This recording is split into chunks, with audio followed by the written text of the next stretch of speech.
Hello, gents, and welcome to another edition of the Long Range Corner with your host, Matthew Bardeen.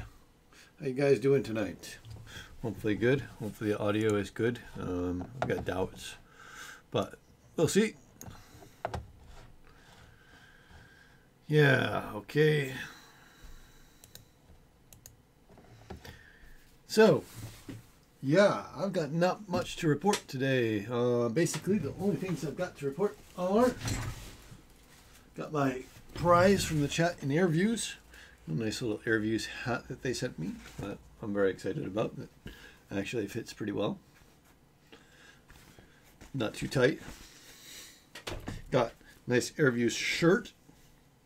So I'm going to be wearing that at some point. But yeah, Airviews, thank you very much. This is not sponsored by Airviews, thank you. And this is the real prize. Hey Mike, how you doing? Say hello to the wife. And I've got an Inductrix FPV. That's what they really sent me. That's what I really want. I'm not sure about it. Some of the reports from the Tiny Whip guys are that it's not very good. The motors burn out. This has nothing to do with long range, by the way, but what is interesting is it's got 8mm motors. It's set up to receive Spectrum, which is a little bit of a problem since I don't think I have a Spectrum module. I think I sold mine once I got my FrSky board in for my other Tiny Whip. Yeah, okay. Have a good one, Mike. Hopefully there's more people out there. 2 watching. Whole 2 people. Wow. Yeah, so there's a Inductrix. It should be pretty interesting. My real plan is I want to long range it. Figure stick a Crossfire Nano on there with the original antennas sticking out and take it up into the mountains or something like that. Show the Rotor Riot guys what real long range looks like. So yeah, what is interesting, it uses bigger batteries than my other Tiny Whip. It's got a 500 milliamp hour 1S, just the same, but it's about double the size of my other batteries. So that's kind of interesting. I'm not sure that's good or bad, but okay, it is what it is. I haven't flown it yet, so it'll be interesting when I fly it. Yeah, and that is about the news. I did invite Justin Weilander to come on, but he declined. He says he doesn't do these type of shows, so which is true. I've never seen him on any show, but it's kind of a disappointment because hey, yeah, it's an excuse to hang out and chat and find out what he likes doing. But he says he just wants to fly, so I respect that. Beer tonight is Blue Moon, all the way from Virginia. It's a Belgian white, made with real Valencia orange peel. Whatever the heck that is, why that makes a difference, but that's what it is. It's Blue Moon. Expensive, but pretty good. Don't like it as much as the darker beers, but it's okay. What else? What else have I got? Let me see. In terms of news here, my Radix should be arriving sometime soon. I just checked and it was actually moving. It sat in post office in Santiago for ages, so it should actually be moving. I do have to send a shout out to Benson. I'm gonna murder his last name. Let me get it. Benson, you need to check out. He's doing some really cool stuff in long range. He just posted something in the TBS Lounge showing off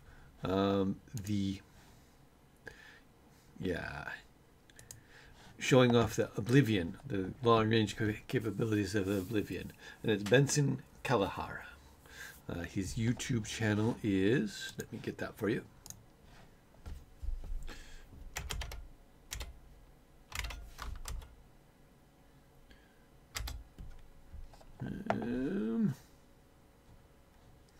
YouTube channel is Benson Kalahar. How about that? Benson K42.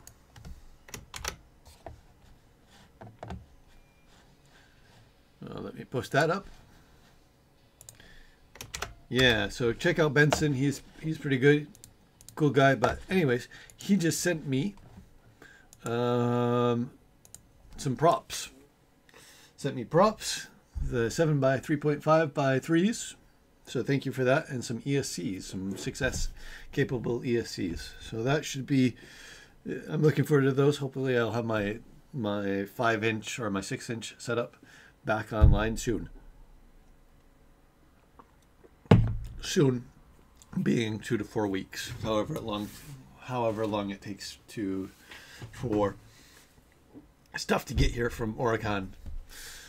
So yeah, probably another 4 weeks at least. Yeah, what else have I got? Got this little T-Force.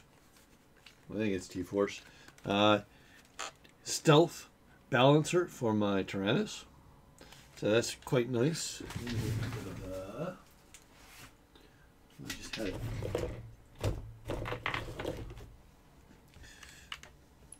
So low profile, quite nice. I don't typically fly my Tyrannus with the neck strap. I usually sit down, but when I do, I like to have it just about there. When I sit, it sits pretty nicely like this against my belly. So that's nice. Nice low profile. Of course, anodized black. Goes with a Tyrannus. It's a Stormtrooper. So, yeah, cool stuff. And you can get that on Get FPV. That's where I picked that up. It's not expensive, but it's actually G-Force Stealth Balancer. That's what it is. Hopefully you guys can see that. Stealth Balancer for the Tyrannus 9XD, X9D. Yep, cool stuff. And yeah, that's basically all the news I've got. Now, I wanted to talk a little bit about some cool crap I saw. Especially Mark Porel, if I remember correctly. Let me make sure. Mark Porel just did a 21-kilometer flight, 41 minutes long. And he did that with his 7-inch setup. He's got 7-inch setup.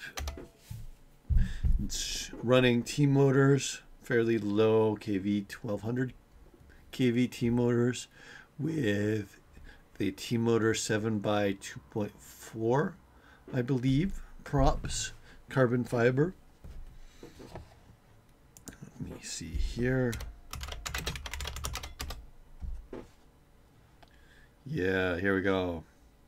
Mark Porel.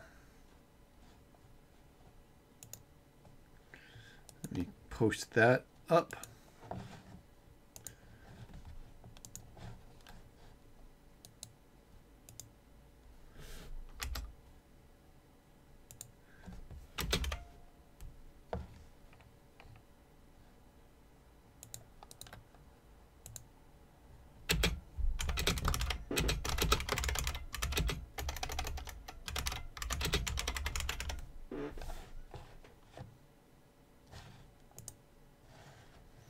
So this is just posted that up.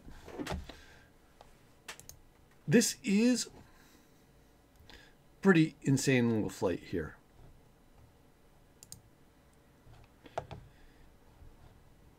Average speed of 60 kilometers an hour. I'm not going to show it to you. You can see it on your own. 42 kilometers. 42 kilometers, 41 minutes. on a 791 gram quad. 7-inch is an iFlight X7.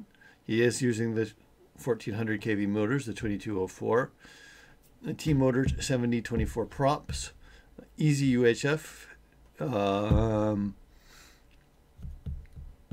But what's interesting, what he's doing with it, he's using the Samsung 18650GA batteries. So I think those are, calculating here, they seem to be about 3100 milliamp hour each one. Each one does about 20 amps. So he's got them set up in 5S 2 parallel, and for a total of 6300 milliamp hours and voltage around 20 volts, somewhere around there. And that is enough to get him that distance, that 42 kilometers. Now, he didn't go out and back. Hey, Sutter, how you doing?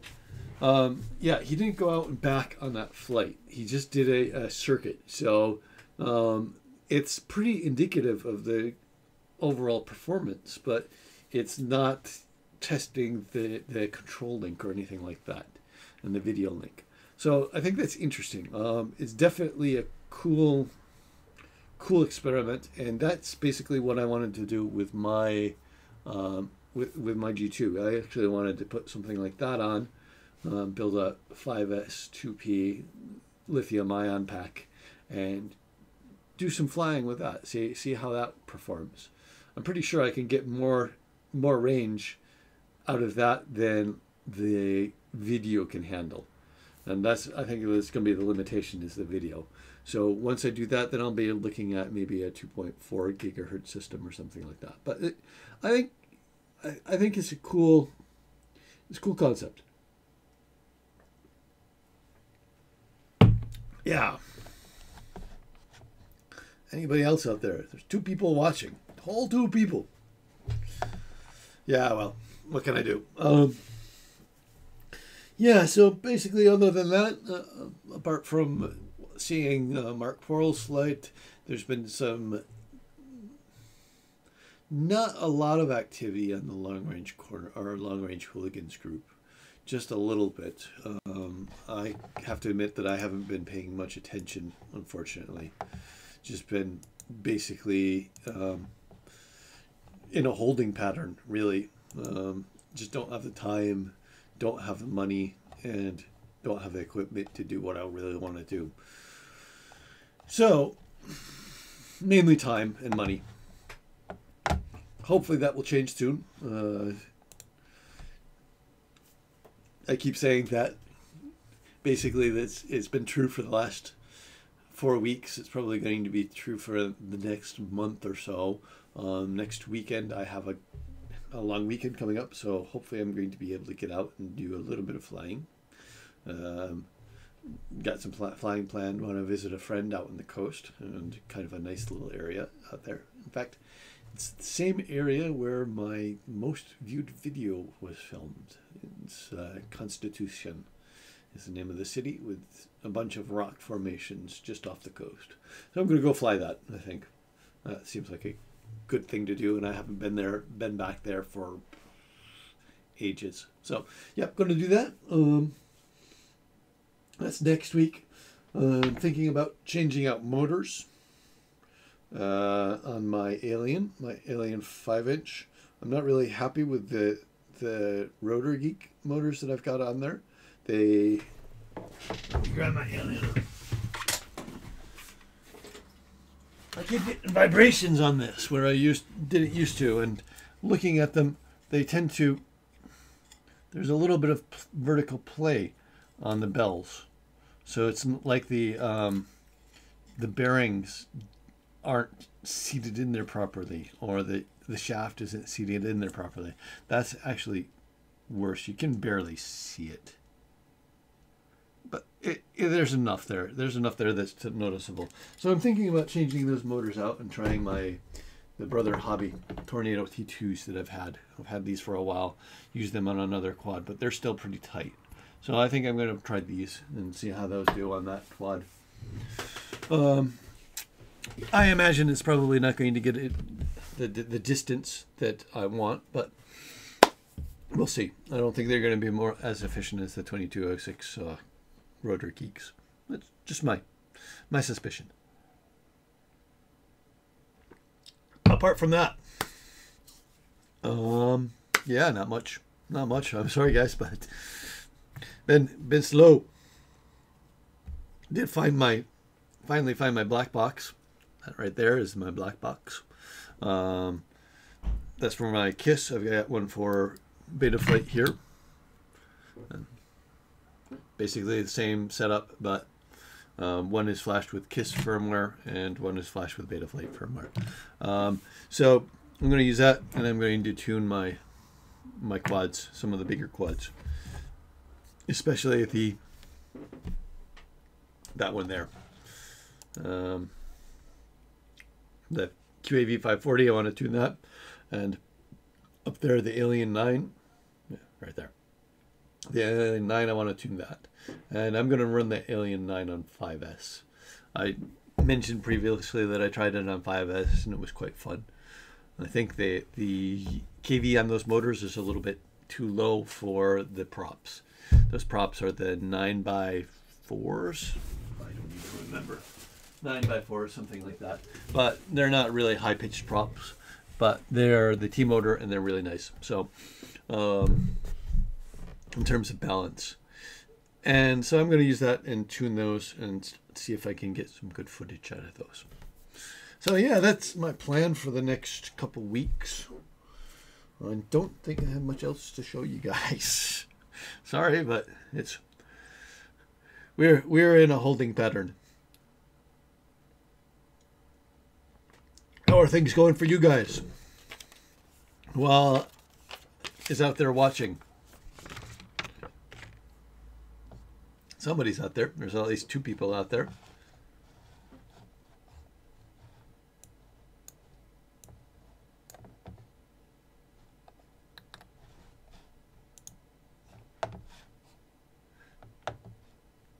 Watching now.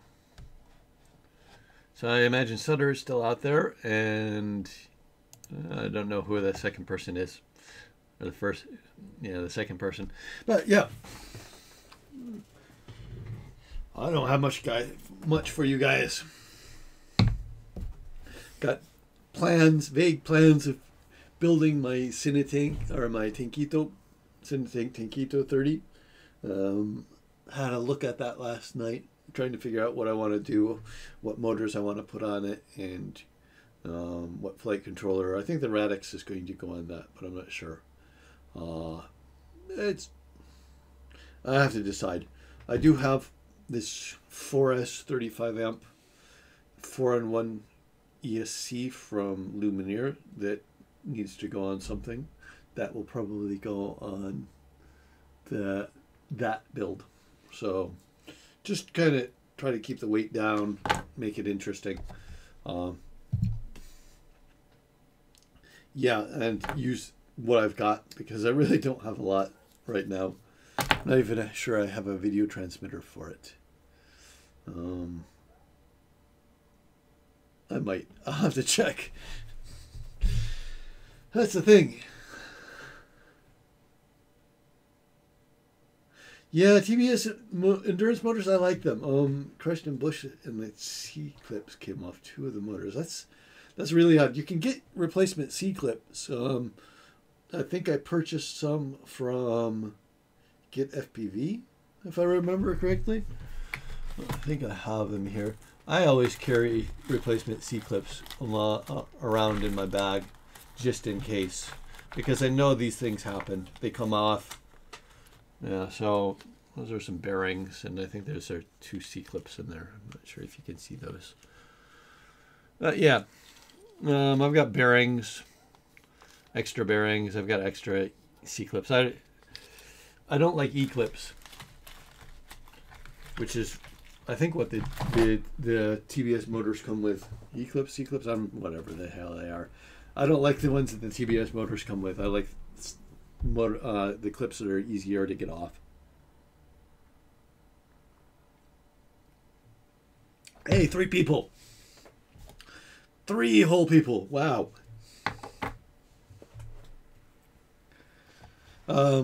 Yeah, but C-clips, I think, have been a traditional weak point of the TBS motors. I know the first generation Mr. Steel motors had problems with that. The TBS Endurance, I haven't heard as much complaints about the C-clips. In fact, you're probably the first one, Sutter. But I've never had a problem with it, and I've actually crashed my TBS more than I'd like to admit. Many more times than I'd like to admit, actually. But yeah, carry extra C-clips with you. That's a moral of the story. Go out and get FPV has them. I think Rotor Geeks has C-clips, extra C-clips that you can buy. You probably can even find them in Hobby King and, of course, AliExpress. But yeah, get extra C-clips, and those will save your day when you're flying. Trust me, I know. I've actually never had a C-clip come off in flight. Not even sure if I've had one come off in a crash before. I've had a motor come off that you don't crash. That's the trick, Sutter. That's the trick. Don't crash. But it's inevitable. You're going to crash. I mean, even I've been flying for, 4 years now? Somewhere around there. Started June 2014. So coming up on 4 years. And I still crash. So even when I don't mean to, I'll do stupid things like dip below the horizon and crash. So yeah, carry extra stuff around with you, because you will crash, and you will, whatever you don't have, you'll need. That's Murphy's Law. If you have it with you, you won't need it. But if you don't have it with you, you will need it. That's the way it works. Yeah. In terms of long range, yeah, I haven't done anything. In fact, I went out and flew last week. I flew 2 packs in a local spot. Yeah, I didn't notify, or actually I didn't set up the. Yeah, Havoc is actually saying that he didn't get a notification that I was live. I think that's because I just started the feed, or scheduled the live stream right before I went live. So I've been kind of off the ball this week. Like I said earlier, I wanted to get somebody on. I wanted to get Juice on, but he couldn't come on. So, or actually didn't want to come on. But it's so yeah, I wasn't sure I was going to broadcast today, and eventually I just decided, yeah, I'm gonna broadcast. I'm gonna have my beer and chat with you guys. So.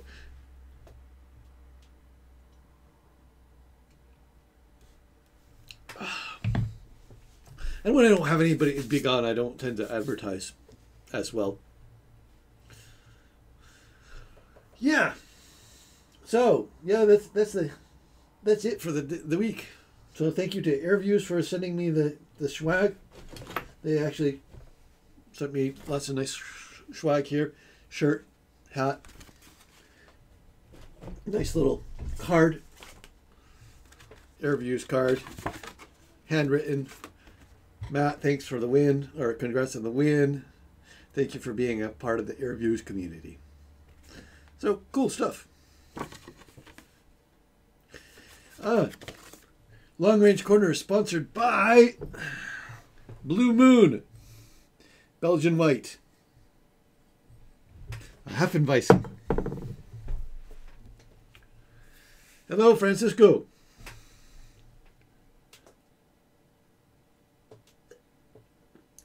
Gotta say, it's not my favorite beer in the world, but I picked it up because I saw it in the supermarket and I hadn't seen it before, so I said, yeah, I'm going to try that. So, yeah, it's not Hoegaarden, but it's still pretty decent. in terms of beer. And it comes from Virginia, so you guys in the States probably will be able to pick that up easier than I can.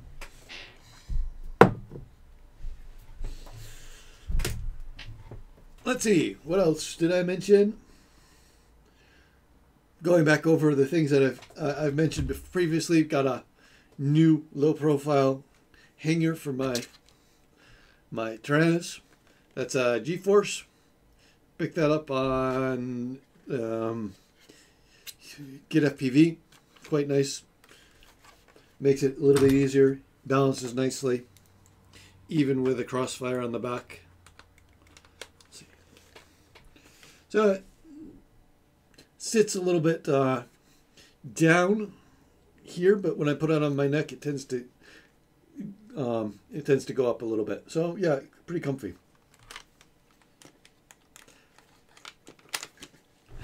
You're having a good time. Yeah. I'll have my beer every week. Yeah, it actually says it's brewed with Valencia orange peels. I'm not sure I'd like that with orange in it, but it's okay. Not bad for what it is.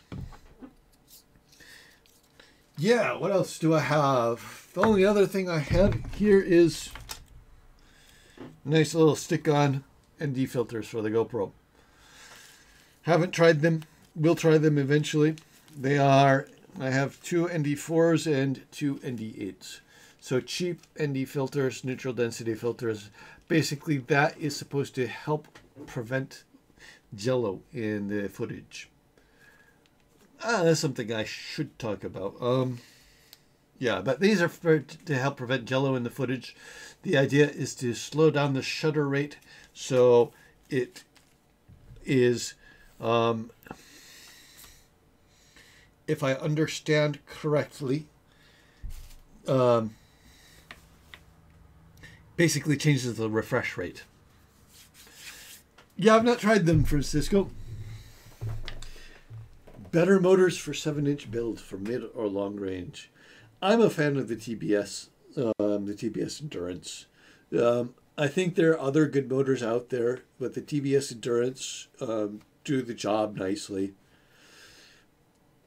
Other good motors, probably the T-Motor 1600 kVs are good for 7 inches. I've seen guys run 1200 kV motors for 7-inch. What other motors are out there? The Bolt RC, I like to try those. They're 1660, so they're a little bit higher kV. Basically in that range, somewhere in that range between 1400 and 1600 on 4S that's a good range for long range.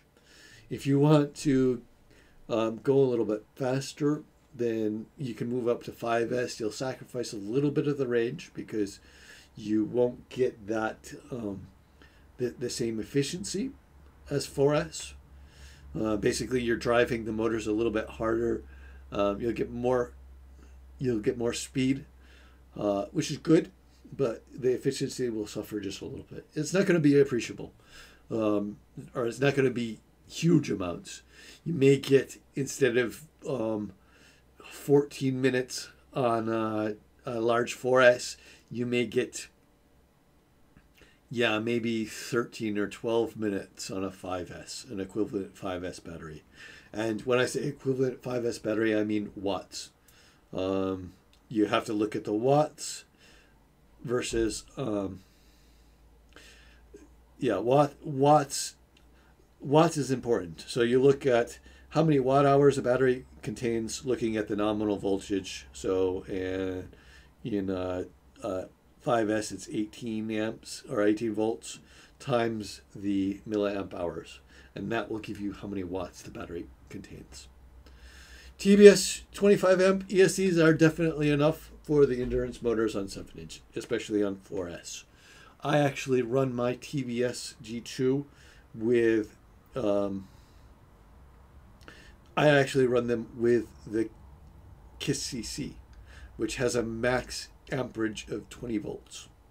Or, sorry, 20 volts. 20 amps. 16 amp continuous, 20 amp max. And that, I've never gone over maybe 40 amps on that. So I'm using less than the 4 ESCs. Yeah. I've never gone over 40 amps total. So that's 10 amps per motor, more or less, for each of the 4 motors. So yeah, 25 amps, you're going to have more than enough amperage to handle the TBS Endurance. That's why I like those. They really sip batteries. They're quite nice on the batteries. So yeah, with a decent battery, you can get good flight times. My last video on Chile Vuela, I think I did around 6 minutes on a 1300 milliamp hour battery, doing about 70 kilometers an hour. I wasn't really trying to be slow. I was actually doing more of a cruise flight with it, just seeing how far I can get it out.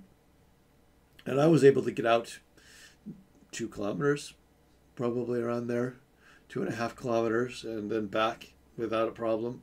In total, the flight was 6 kilometers. So I could have probably gotten out a little bit farther and back without problems on a 13 milliamp hour battery. One of these, in fact, 100C 1300 milliamp hour batteries, the CNHL, which are pretty decent batteries, I must say. I'm quite pleased with their performance. They've been holding up nicely to my abuse. So for the price I paid for them, I think I paid $15 each battery. Good deal. They're bigger, they're heavier than other batteries, but if they hold up, they hold up. You can consider that an endorsement. I do have Thunder Power 1300 milliamp hour batteries, 4S. Not so keen on those. Those are the Adrenalins. I'm not as keen on those. Those don't really perform as well as I had hoped. The 1900s, they actually do a little bit better, and they're quite a bit less heavy. So probably a 1900 Thunder Power is about the equivalent of a 1300 or 1500 CNHL. So weight of the CNHL isn't so nice, but the longevity, the power that they provide is nice. Have I ever tried race flight? No, I have not. In fact, I have barely moved off of KISS since 2015. Pretty much all of my builds behind me are KISS. So yeah, somewhere back there, these guys, those are all KISS, except for the big one up top. That is Pixhawk. Yeah, I'm pointing at it. Good. Seeing myself in delay. Yeah, so I did run Betaflight for a bit on my last my last G2, but that got sacrificed to the mountains. So no more with Betaflight. I do, in some place, I do have a whole TBS stack. And I will be running Betaflight again soon, because that is what I'm not even sure where it is. Yeah, I've got a Colibri here somewhere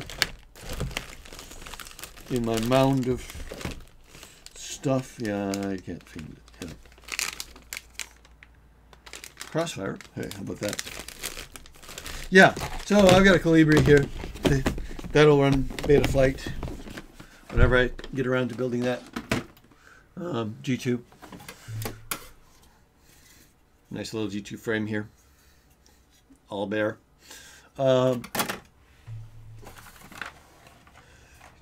So yeah,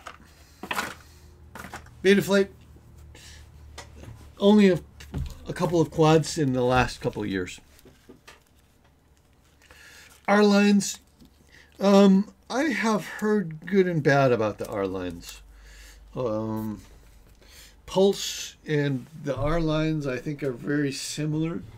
And a lot of the guys here were running Pulse, but have now moved over to like KD Power, I think is what a lot of people are running now, and the CNHLs. So, yeah, for the price, you really can't beat the CNHLs. That's the thing, you know. If you can get them for a good price, they even out better than I think the Graphenes, and I ran the Graphenes at the Turniggy Graphenes for quite a while, but I think these are actually better. That's my opinion. A little bit less heavy, last just about as long. So yeah, and they're cheaper. You really can't beat the price for $15. Right. I'm not sure. You guys got any more questions for me? I mean, I'm basically here. I don't really have too much more for you guys, unfortunately. I did mention the Mark Porrell's flight. If you look back up in the chat, you can find a link to that. That's really cool. He's using the lithium-ion batteries, a 5S 2P pack, and managed to do a 42-kilometer flight, which is pretty insane. That's not a 42-kilometer flight, you know, out and back, like 21 or 20.5 kilometers out and 20.5 kilometers back. He was actually running a circuit. But he was able to fly for 42 minutes, something like that, or 40 minutes. It averaged about 60 kilometers an hour. So I think that's pretty cool. Do check out that flight. Not indicative of maybe a mountain flying, but still pretty decent, pretty interesting. And key points to improve FPV video during long range flights. The best way to improve it is get a good antenna for your receiver. So on I typically run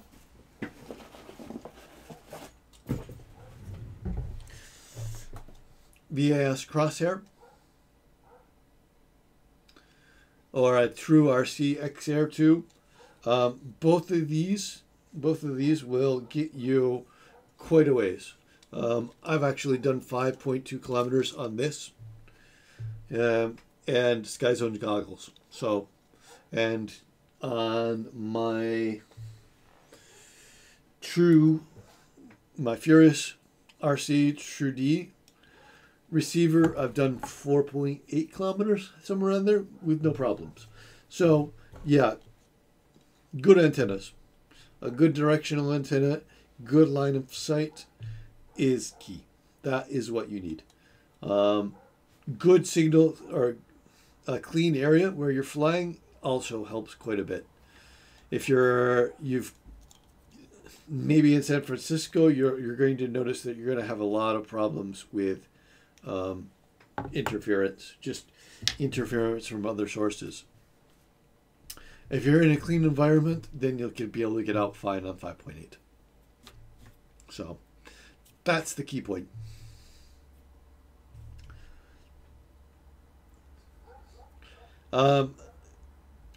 You can try diversity receivers, ground station based receivers. I'm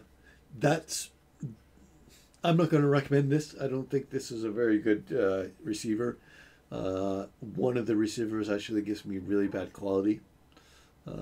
It's basically two receivers in here, and one of them gives me really bad quality.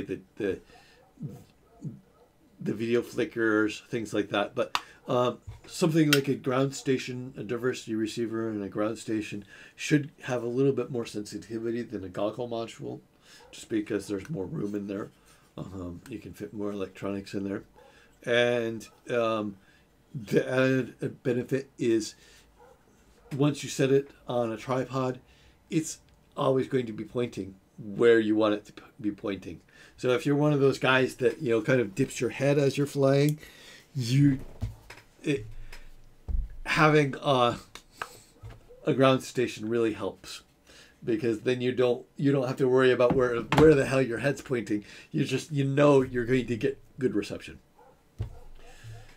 One more thing, you can also look at the pepper box.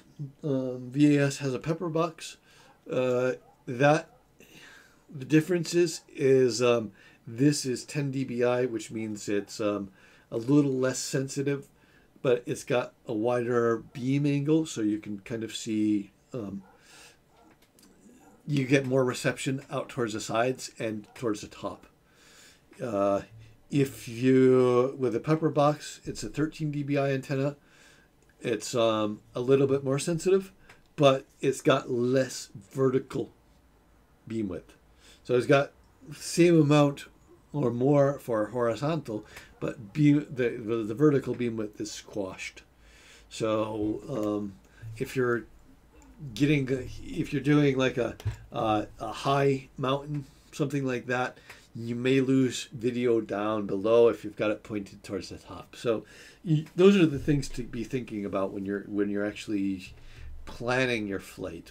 Before you take off, where is your antenna pointed, and what is its beam width? What is its range of operation? Those are important. You need to know that before you do your flight. So yeah, that's the key points. That's really it's applicable for 2.4 gigahertz. It's applicable for 5.8. It's applicable for 1.3. Obviously, 5.8, don't go out of line of sight. Don't go behind a mountain. Don't go behind trees, especially at distance. If you go behind a tree, you're just going to lose video. So yeah, be aware of that. Plan your flights ahead of time so you're not dipping down behind some crook of a mountain. Otherwise, you'll lose video and you'll crash, or you might crash. And you'll either have to hike or you'll lose your quad. So that's my tips.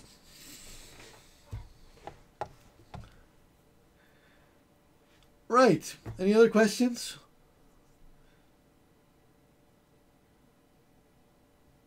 If not, I think I'm going to wrap it up here. It's been about 40 minutes of me talking. My beer is done, which is typically my hourglass. If my beer is done, then time to end. Time to end the show. You cannot run GPS with KISS. KISS does not have any capability. Doesn't read GPS. Doesn't have any. No possibility of running GPS with KISS. The best thing you can do with KISS is run something like the FP Vision, which has an input for GPS. Yeah, I'm not going to get it, but yeah. The FP Vision with TBS GPS, that will give you the coordinates on the screen, give you things like, yeah, it's a Core Pro basically. That's exactly what it is. That's what I use on my KISS setups. So I have no GPS. When you see me going out 5.2 kilometers, 4.8 kilometers, it's basically if the signal cuts, if the signal cuts, I'm screwed. It's done. That's it. Sayonara, bye quad. But that's what it is. Brings the excitement. Just the arrow, exactly. In fact, not even a return to home. It just basically tells you home is there. If you can make it, good for you. If you can't, well, bye.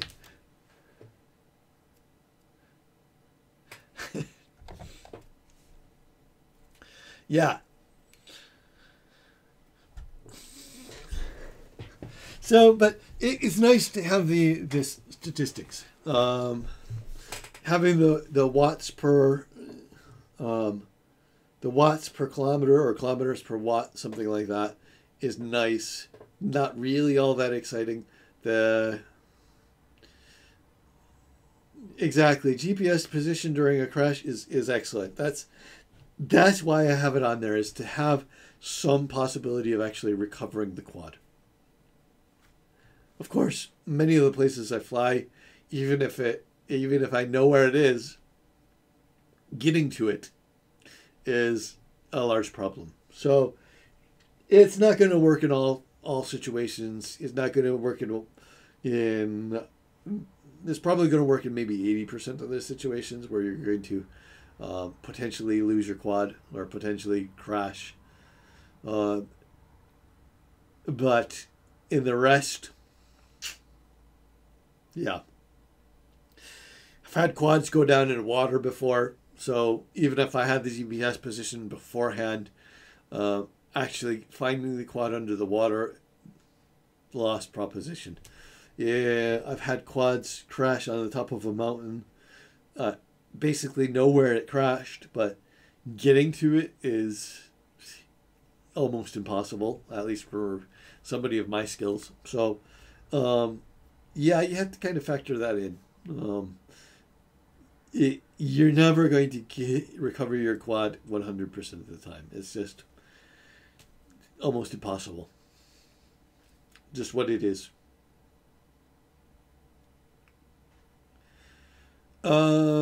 Yes, the Neo 8MN does work on UART with Betaflight.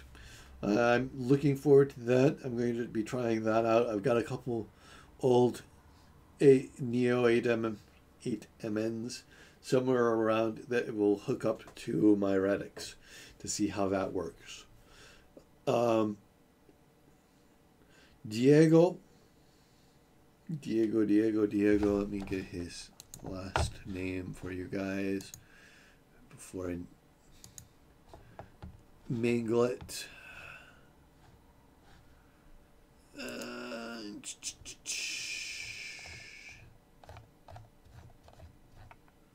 Diego Bosch has been working with Betaflight, coordinating or coding return to home on Betaflight. Very, very cool. I'm not sure if I'm still transmitting or not. I think I am. Yeah, there we go. My live stream faded for a while. Yeah, okay. So, yeah, he's coded that. You just need a GPS. Don't need a compass. Don't need a barometer, and Betaflight will be able to bring you back to return to home. So check that out in the long range hooligans. Diego Bosch. Let me see if I can find one of his videos to post.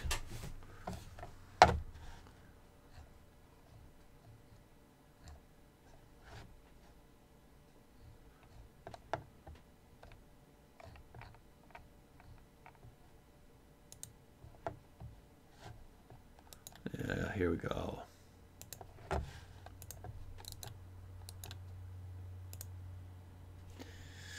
So check that out. There's a setup guide for GPS rescue mode on Betaflight. So there you go. I think that's about the best you're going to get on return to home, for return to home on Betaflight. iNav has it, but they say that it doesn't fly as well as Betaflight. So I think this is the way to go.